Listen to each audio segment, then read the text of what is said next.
오늘의 주제는 무엇입니까? 적그리스도 제국을 상징하는 바다 짐승, 짐승 두 마리에 관한 내용인데요. 우리 지난주 토요일 날 요한계시록 11장 15절 이하부터 한번 좀 확인하고 가면은요. 요한계시록 11장 15절 19절의 주제는 하나님 나라의 완성과 마지막 심판이었죠. 그래서 일곱째 나팔 소리와 관련된 내용이었습니다. 일곱째 천사가 나팔을 부니 세상 나라가 그리스도의 나라가 되었다는 큰 음성이 하늘에서 들리죠. 그러나 자기 보좌에 앉은 24장로가 엎드려 하나님께 경배합니다. 하늘에 있는 하나님의 성전이 열리니 성전 안에 언약궤가 보이고 번개와 천둥이 치고 지진이 나고 큰 우박이 쏟아집니다. 12장 1절부터 6절의 주제는 여자와 용의 영적 전쟁이죠. 하늘에 큰 이적이 보입니다. 해를 옷 입고 머리에 12별의 관을 쓴 여자가 해산하려 부르짖습니다. 7머리와 10뿔을 가진 큰 붉은 용이 나타나 아이를 삼키려고 하지요. 여자가 낳은 아들 곧 만국을 다스릴 남자는 하나님 앞으로 올려가고 여자는 하나님이 예비하신 광야로 도망합니다. 12장 7절부터 17절 용의 패배, 어린 양의 승리. 하늘에 전쟁이 있어 미갈과 그의 사자들이 용과 싸우죠. 땅으로 내쫓긴 큰 용, 곧 옛 뱀, 사탄은 남자를 낳은 여자를 방해합니다. 뱀이 여자를 물에 떠내려가게 하려 하나 땅이 여자를 돕습니다. 하나님의 계명을 지키며 예수님의 증거를 가진 여자의 남은 자손과 싸우려고 용이 모래 위에 섭니다. 자, 이런 배경 가운데 이제 오늘 13장 1절부터 10절은 짐승 두 마리에 관한 내용이죠. 적그리스도의 제국을 상징하는 바다 짐승. 요한계시록 13장은요. 성부, 성자, 성령 삼위일체 하나님을 모방하는 흉내내는 사탄의 세력, 즉 용, 바다 짐승, 땅 짐승이 합력해서 이제 초대교회를 박해하는 그런 환상입니다. 12장에서 독수리와 광야, 출애굽의 주제를 통해서 하나님의 권능과 보호하심을 보았는데 여기서도 박해받는 교회를 큰 능력으로 보호하시는 하나님을 발견합니다. 요한은 본격적으로 이제 자신의 서신을 받는 1차 독자들을 박해하는 세력이 누구인지를 13장에서 밝히고 있는데 그 당시에 로마 황제 네로를 정점으로 하는 로마 제국은 모든 사람에게 황제 숭배를 강요했습니다. 그리고 유대인들은 로마 제국과 사탄을 숭배하면서 성도를 박해했습니다. 여기서 우리는 무엇보다 땅과 바다가 상징하는 바가 무엇인지 요한이 설명하는 바를 주목해야 할 필요가 있습니다. 자, 요한계시록 13장 1절입니다. 내가 보니 바다에서 한 짐승이 나오는데 뿔이 10이요 머리가 7이라. 그 뿔에는 10 왕관이 있고 그 머리들에는 신성 모독하는 이름들이 있더라. 내가 본 짐승은 표범과 비슷하고 그 발은 곰의 발 같고 그 입은 사자의 입 같은데 용이 자기의 능력과 보좌와 큰 권세를 그에게 주었더라. 그의 머리 하나가 상하여 죽게 된 것 같더니 그 죽게 되었던 상처가 나음에 온 땅이 놀랍게 여겨 짐승을 따르고 용이 짐승에게 권세를 주므로 용에게 경배하며 짐승에게 경배하여 이르되 누가 이 짐승과 같으냐 누가 능히 이와 더불어 싸우리요 하더라. 또 짐승이 과장되고 신성 모독을 말하는 입을 받고 또 42달 동안 일할 권세를 받으니라. 짐승이 입을 벌려 하나님을 향하여 비방하되 그의 이름과 그의 장막 곧 하늘에 사는 자들을 비방하더라. 또 권세를 받아 성도들과 싸워 이기게 되고 각 족속과 백성과 방언과 나라를 다스리는 권세를 받으니 죽임을 당한 어린 양의 생명책에 창세 이후로 이름이 기록되지 못하고 이 땅에 사는 자들은 다 그 짐승에게 경배하리라. 누구든지 귀가 있거든 들을지어다. 사로잡힐 자는 사로잡혀 갈 것이요 칼에 죽을 자는 마땅히 칼에 죽을 것이니 성도들의 인내와 믿음이 여기 있느니라. 아멘. 자, 오늘 내용도 크게 두 부분으로 구분할 수 있습니다. 1절부터 5절, 6절부터 10절. 자, 1절부터 5절의 소주제는 바다에서 올라오는 짐승, 6절부터 10절은 짐승의 가증스러운 죄악. 요한은 두 짐승에 대한 환상을 보지요. 바다에서 올라오는 짐승 1절부터 10절, 땅에서 올라오는 짐승 11절에서 18절. 두 짐승의 배후에는 누가 있습니까? 용으로 대표되는 사탄이 있습니다. 두 짐승은 용의 하수인으로 용에게서 능력과 권세를 넘겨받습니다. 용은 두 짐승을 통해 여인의 남은 자손인 메시아 공동체 곧 하나님의 백성을 공격하지요. 용과 바다에서 올라오는 짐승, 땅에서 올라오는 짐승, 마치 아까도 말씀드린 것처럼 성부, 성자, 성령 삼위일체 하나님을 흉내내고 하나님 백성을 대적합니다.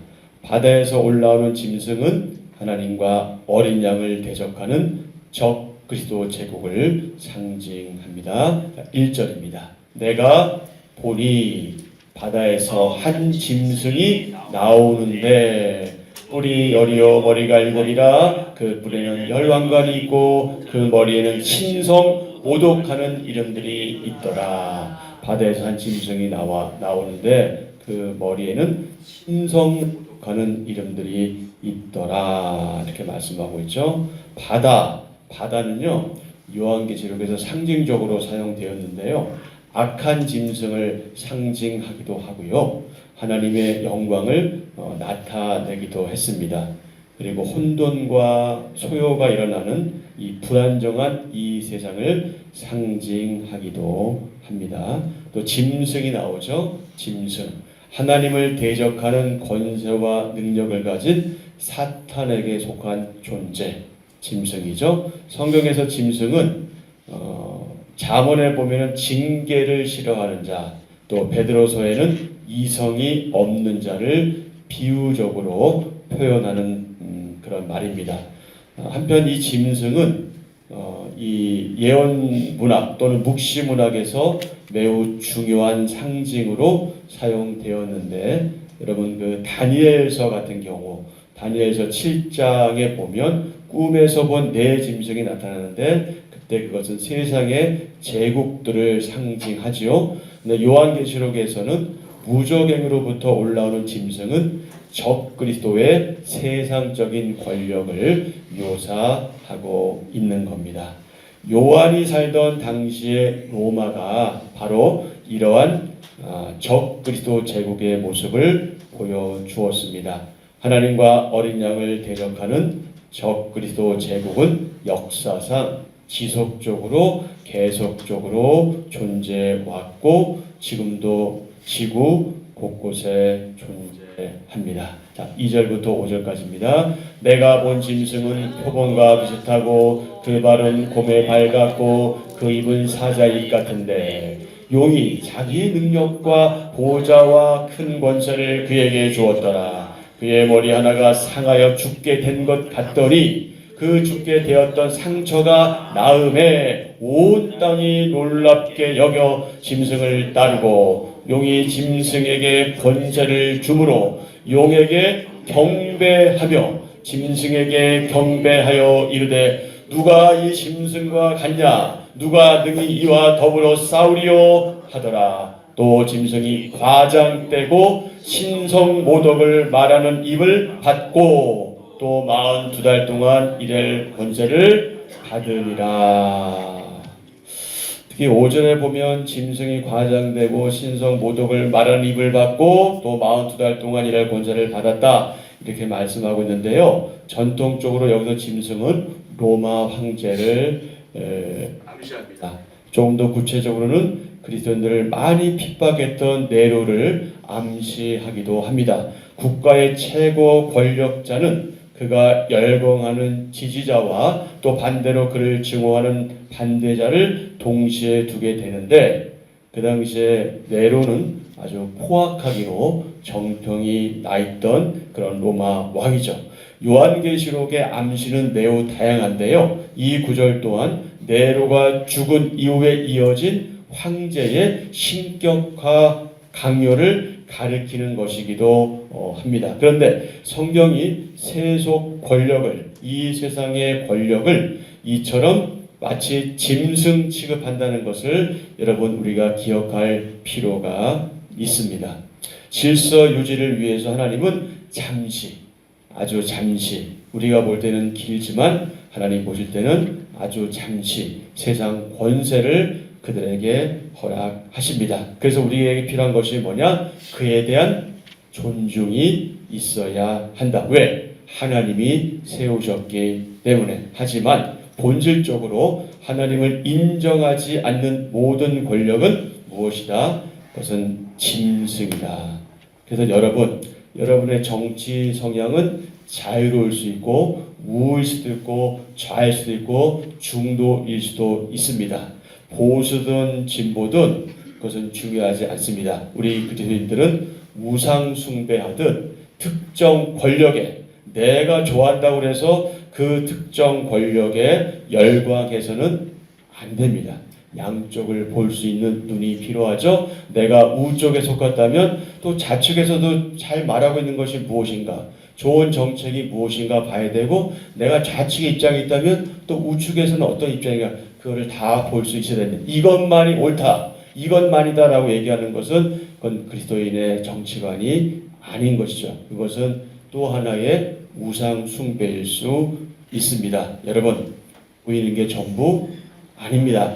그리고 분명한 한 가지 사실, 여러분 우리가 이 뉴스, 우리가 늘 TV를 통해서 보는 뉴스가 여러분 전부가 아님을 제발 좀 여러분 좀 각성하셨으면 좋겠습니다. 물론 여러분은 그런 지혜가 있는 분이라고 믿고 있는데, 대부분의 사람들이 계속해서 뉴스 보도만 보고 그것이 전부인 것으로, 심지어 그것이 진리인 것처럼 착각하는데, 여러분 그렇지 않습니다. 제발 좀 믿음의 눈을 뜨고 하나님이 원하시는 그런 시각으로 세상을 바라보셨으면 좋겠습니다. 보이는 게 전부가 아니다. 자, 그러면 나는 하나님을 대적하는 사람이나 나라를 성경적 기준으로 분별하고 있나요? 과연 내가 생각하는 국가가, 나라, 정말 내가 성경적인 관점으로 이해하고 보고 또 그렇게 생각하고 있는가? 그 부분에 대해서 여러분 또 하루 묵상하셨으면 좋겠습니다. 자, 두 번째 6절부터 10절, 짐승의 가증스러운 죄악. 뭐라고 표현할 수가 없어요. 아주 극도의 표현이죠. 아유, 저 가증스러운 인간 할 때 그런 것처럼 짐승의 가증스러운 죄악. 짐승은 하나님을 향해 신성 모독에 해당하는 말을 합니다. 자, 5절 다시 한번요. 또 짐승이 과장되고 신성 모독을 말하는 입을 받고, 신성 모독을 말하는 입을 받고, 신성 모독에 해당하는 말을 하는 것이죠. 용과 짐승의 목표가 무엇입니까? 이거죠. 하나님과 어린 양에게 드려지는 경배를 빼앗고 자기가 경배를 받으려고 하는 거죠. 자, 6절에서 9절. 짐승이 입을 벌려 하나님을 향하여 비방하되 그의 이름과 그의 장막 곧 하늘에 사는 자들을 비방하더라. 또 권세를 받아 성도들과 싸워 이기게 되고 각 족속과 백성과 방언과 나라를 다스리는 권세를 받으니 죽임을 당한 어린 양의 생명책에 상세 이후로 이름이 기록되지 못하고 이 땅에 사는 자들은 다 그 짐승에게 경배하니라. 8절의 생명책, 그리스도를 믿고 구원받은 사람들을 기록한 하늘의 명부 그런 것을 가리키죠. 이 책에 기록된 사람은 영원한 생명을 얻게 되고 이 책에 기록되지 않는 사람은 불못에 던져진다. 20장 12절 이하의 말씀에 기록되어 있습니다. 시편 69편에서 시편 저자는요, 악인을 생명책에서 도말하여 의인과 함께 기록되지 않게 해달라고 기도할 정도입니다. 생명책에 저와 여러분의 이름이 기록된 줄로 믿고 하나님께 감사드립니다. 자, 요한이 살던 당시의 로마 황제 이 도미티아누스 또는 도미티안, 이 사람은 자신을 가리켜 뭐라고 부르겠다고요? 우리의 주님이요 신이다. 여기서 하나님이라고 했지만 즉 신이다. 내가 신이다. 내가 주요. 내가 신이다. 이렇게 부르게 했고요. 이 일은 어떤 일입니까? 사람이, 인간이 신으로 숭배를 받는, 그야말로 우리가 볼 때는 성경에서 말씀한 우상 숭배죠. 당시 소아시아와 로마에는 이러한 짐승의 세력이 팽배했고 그를 거부하는 자는 어떻게 되었다? 핍박을 받았다. 자, 10절 11절 사로잡힐 자는 사로잡혀 갈 것이요 칼에 죽을 자는 마땅히 칼에 죽을 것이니 성도들의 인내와 믿음이 여기 있느니라. 아멘. 사로잡힐 자는 사로잡혀 갈 것이요 칼에 죽을 자는 마땅히 칼에 죽을 것이니 성도들의 인내와 믿음이 여기 있느니라. 이러한 짐승은 초대교회 당시에도 있었고요. 2000여 년의 교회 역사에도 존재하지 않았던 적이 없습니다. 짐승은 지금도 영향력을 발휘하고 있으며 주님의 재림이 가까울수록 더욱더 활개를 치게 될 겁니다. 그래서 사탄은 어찌하든지 하나님 믿는 사람들을 꼬드겨서 자기의 세력으로 만들기 위해서, 자기 사람으로 만들기 위해서 엄청 애쓰고 수고하지요. 그러나 그것은 다 쓸데없는 일입니다. 여러분, 우리가 볼 때는 우리의 시간은 긴 것 같지만 하나님 보시는 시간은 너무나 짧습니다. 그래서 우리가 하나님의 시각을 견지할 필요가 있지요. 다음 세대가 하나님께 경배하는 이들이 되도록 내가 할 수 있는 역할은 무엇인가요? 우리의 사랑하는 아들과 딸, 눈에도 아프지 않을 그 아들과 딸, 우리의 다음 세대, 하나님께 경배하는 이들이 되도록 내가 할 수 있는 역할, 우리가 할 수 있는 역할이 무엇인지 또 오늘 하루 묵상하면 좋겠습니다. 용의 권세를 받은 바다의 짐승이 하나님을 대적하고 성도를 핍박합니다. 마지막 때 사탄의 권세를 받은 세상 권력은 하나님을 대적하고 성도를 핍박합니다. 하지만 하나님은 인내하는 성도에게 최후 승리를 허락하십니다. 그리고 하나님은 우리를 인내하게 이끄십니다. 사탄은 세상 권력으로 하나님을 대적하고 성도를 핍박하지만 교회는 믿음과 인내로 마침내 어떻게 된다? 승리하게 된다.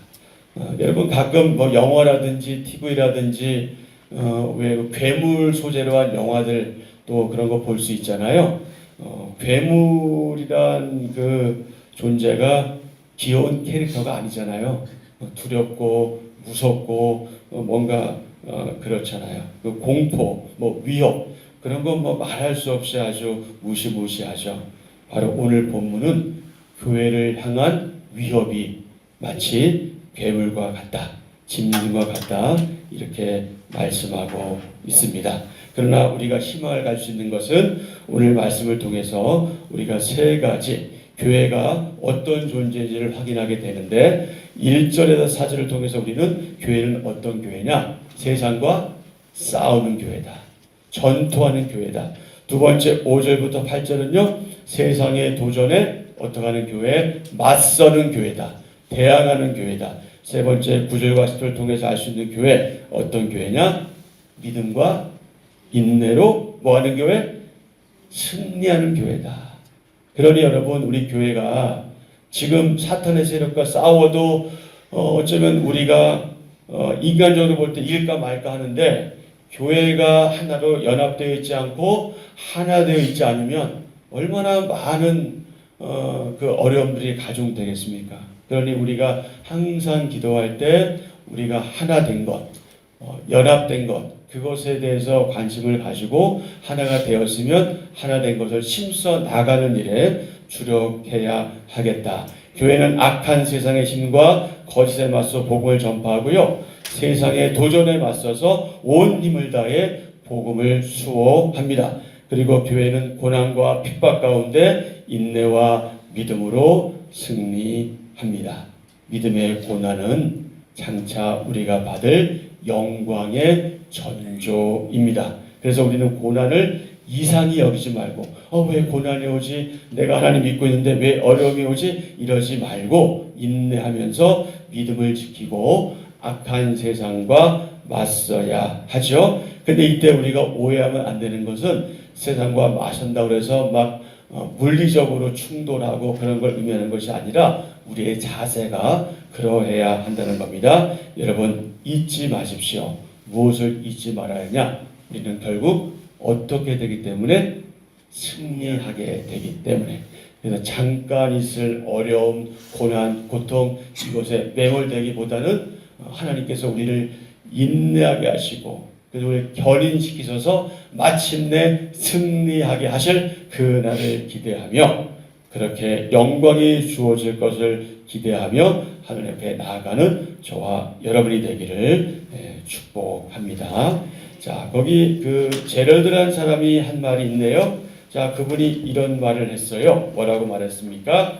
성도가 고난 당할 때 발휘되는 인내는 주님의 살아계심을 드러내는 증거다.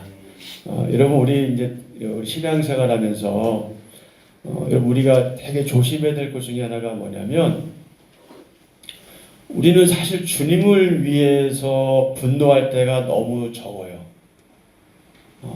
주님을 위해서 분노하기보다는 나를 위해서 분노할 때가 너무 많아. 내 생각과 다를 때, 누군가 나에 대해서 힘들게 할 때, 그럴 때 분노할 때가 많은데, 여러분, 우리가 어려움 당할 때, 내가 혼에 몰릴 때, 내가 힘들 때, 그때 인내하고 할 수 있는 대로 부드럽고 온유한 것, 그것이 뭐라는 거예요? 그게 주님이 내 안에 살아계신다는 증거란 말이에요. 우리가 그런 모습을 좀 보일 필요가 있다. 물론 우리가 연약하기 때문에 때때로 그렇지 않을 때도 있지만 이것을 늘 생각하자는 거예요. 그래서 특별히 고난 당할 때, 어려움 당할 때, 어떤 코너에 몰렸을 때, 사방이 막혔을 때, 그때 우리의 인내하는 그 모습은 내 안에 저 사람은 정말 자기가 믿는 그분과 함께 하는구나, 그분이 살아계시는구나 하는 증거를 보이는 삶이다. 그런데 사실 이것이 쉽습니까? 쉽지 않습니다. 어렵죠. 왜? 그만큼 우리가 연약하니까. 그래서 우리가 어떻게 하는 거예요? 하나님께 기도하는 거잖아요. 하나님, 제가 믿음의 사람으로 굳게 서게 하옵소서. 제가 이러이러할 때 제가 인내할 수 있도록 저에게 믿음을 더하소서. 그렇게 기도하며 나아가는 거죠. 자, 한 절 묵상입니다. 자, 이게 중요한데요. 마지막 때의 사탄은 하나님을 흉내냅니다. 죽게 된 것 같다는 실제로 죽었다는 뜻이고, 상처가 나았다는 말은 다시 살아났다는 뜻입니다. 짐승이 예수님의 죽음과 부활을 흉내낸 것입니다. 사탄은 자신을 광명의 천사로 가장합니다. 고린도후서 11장 13절 14절 그런 사람들은 거짓 사도요 속이는 일꾼이니 자기를 그리스도의 사도로 가장하는 자들이니라. 이것은 이상한 일이 아니니라. 사탄도 자기를 광명의 천사로 가장합니다. 하나니. 자, 계속이요. 그는 하나님이 받으실 경배를 받기 위해 자신을 하나님이라 하며 사람들을 현혹합니다. 사탄에게 속지 않으려면 진리의 말씀으로 삶을 가득 채우고 하나님을 알아가야 합니다. 아멘. 오늘의 기도 함께 드립니다. 하나님, 짐승을 경배하며 하나님께 속할 수는 없고 신앙에는 회색 지대가 없음을 기억하며 제가 어느 편에 속해 있는지 돌아보게 하소서. 고난과 세상의 풍파 속에서 인내할 수 있는 믿음을 주소서. 악이 이기는 것 같을 때에도 믿음으로 하나님의 승리를 선포하게 하소서. 예수님의 이름으로 기도합니다. 아멘. 아멘. 자, 오늘 주신 말씀을 기억하면서 기도하시고요.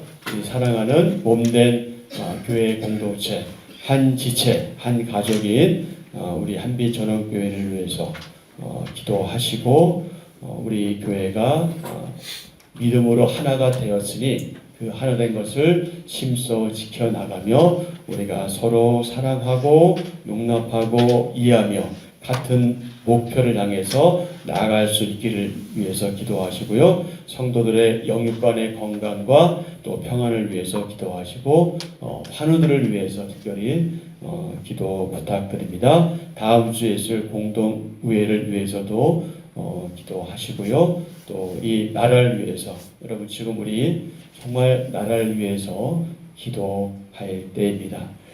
하나님의 뜻, 하나님의 섭리가 어디 있는지 그분께 묻고 우리가 보이는 것에 집착하지 않도록 보이는 것에 매몰되지 않도록 하나님 우리가 바르게 바라볼 수 있도록 저에게 영안을 열어 주옵소서. 하나님께 은혜를 구하는 기도를 드리시고 또 각각의 기도 제목 하나님께 아뢰시고 기도하시고 이렇게 돌아가시면 되겠습니다.